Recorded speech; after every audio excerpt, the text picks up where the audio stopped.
morning, everyone. It's Doug for Vermont Hoyas. We're in mid-December now, and I wanted to show you what is possible with Hoyas. I always get a lot of flowers here at Vermont Hoyas, but it seems like this December the plants have outdone themselves. So I thought I would take a look at what's flowering. I pulled them all out of the tents and I set them up. So let's start. And we'll start from left to right. We'll start with Hoya linearis here, which you can see is covered with flowers. Odd time of the year, it's usually an October flower.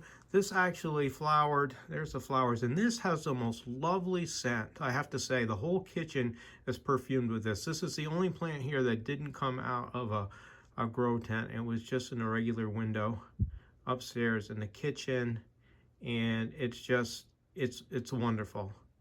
It's a plant that I think everyone should have in their collection, if not for the looks of the leaves, then definitely for the scent of the flowers.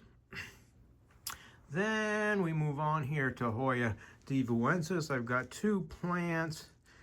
This one is covered with flowers. There's 46 buds or blooms on this right now. It's a plant that almost seems to want to flower itself to death. It just is literally never out of flower. And these smell of caramel.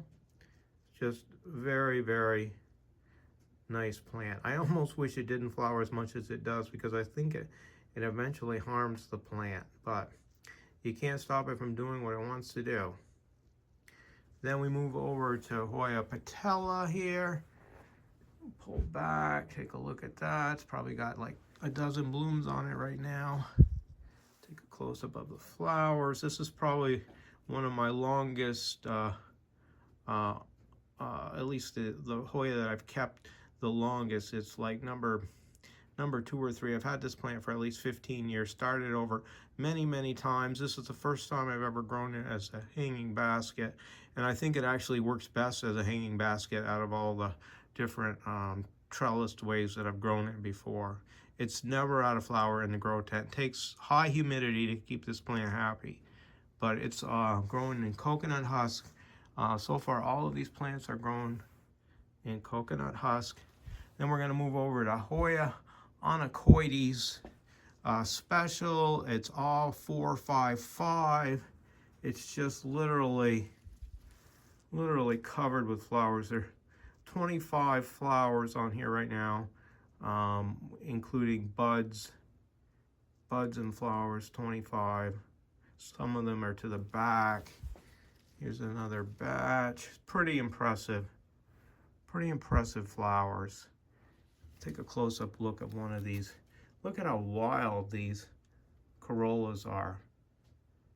All kinds of bends, and I don't know what they did to produce this plant, if it actually was like this in nature, or whether they altered the DNA to get these really wild flowers. But really nice to have that floral display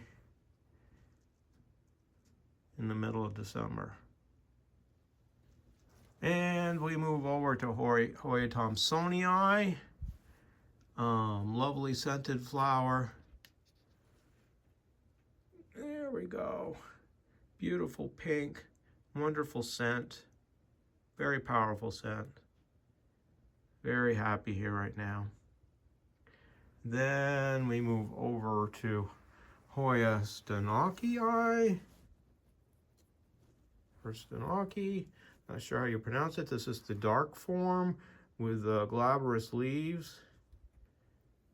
This was discovered a little later than the one that Natalie Simonson discovered. It's a very nice plant. The blooms are pubescent. So this thing all of a sudden is just erupting into flowers. Up here I've got 10 buds on a pedicle. Down here I've got another batch that are more developed, just going to be covered in flowers. Just lovely. And this is Hoya tannaensis.